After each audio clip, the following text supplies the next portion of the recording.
Sangat baik sih Bu, emang kita dari tahun lalu semenjak aturan OJK untuk konsolidasi ini keluarkan, kita sudah menjajaki bertemu dengan beberapa investor dan juga beberapa cara untuk bisa memenuhi kebutuhan modal yang dibutuhkan sampai tahun depan 3 triliun. Ya, salah satunya ya opsi yang kita lemparkan juga ke pemegang saham adalah melakukan IPO Bu. Baik, kapan rencananya IPO ini akan digelar dan lalu seperti apa nanti skema untuk mengundang mitra strategisnya? Ya, emang kita sekarang lagi menyusun Bu cara-cara untuk melakukan persiapan IPO ini dengan pemegang saham. Jadi emang tahun ini di tahun 2021 kita harus memenuhi 2 triliun. Di mana emang 2 triliun mungkin saat ini Bank Sampurna sudah modalnya 1,5 triliun sehingga hanya sisa 500. Nah, untuk 500 ini mungkin bisa beberapa cara kita lakukan, di mana bisa IPO dan juga bisa pemegang saham sendiri mempunyai komitmen yang tinggi untuk melakukan tambahan modal. Nah, untuk IPO ini kita juga lagi lihat apakah kita akan lakukan di tahun ini atau di awal tahun depan. Baik, artinya 500 miliar ini menjadi target untuk IPO yang akan dilakukan tahun ini atau tahun depan, atau seperti apa? Untuk 500 kan tahun ini ya Bu ya.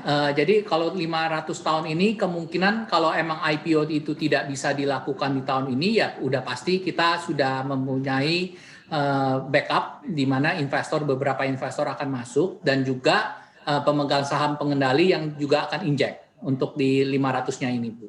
Nah untuk tahun depannya kemungkinan besar lebih cenderung ke IPO-nya.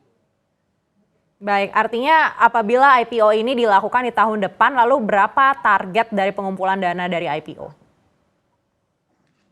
Kalau emang target dari pengumpulan dana untuk tahun depannya mungkin sekitar 1 triliun, Bu.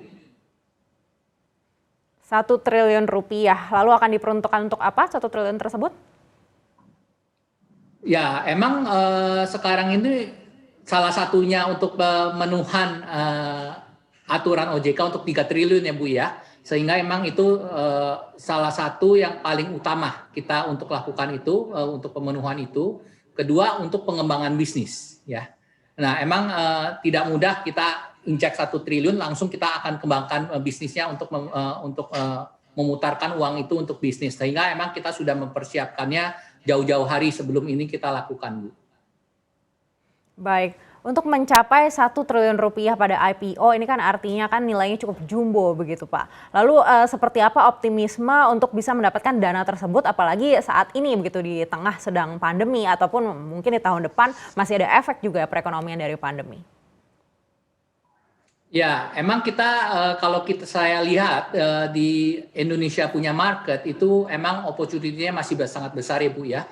Apalagi kalau kita lihat di Indonesia IDX market kapitalisasinya masih sangat kecil dibandingkan dengan negara-negara tetangga. Dan Indonesia pun menjadi salah satu sweet spot untuk para investor masuk ke Indonesia. Dan saya melihat untuk kita, especially untuk Bank Sahabat Sampurna, di mana kita juga sudah lakukan pendekatan terhadap beberapa investor selama 1-2 tahun terakhir, sehingga kita sangat yakin Bu untuk kita bisa meraise uang 1 triliun ini sih di market.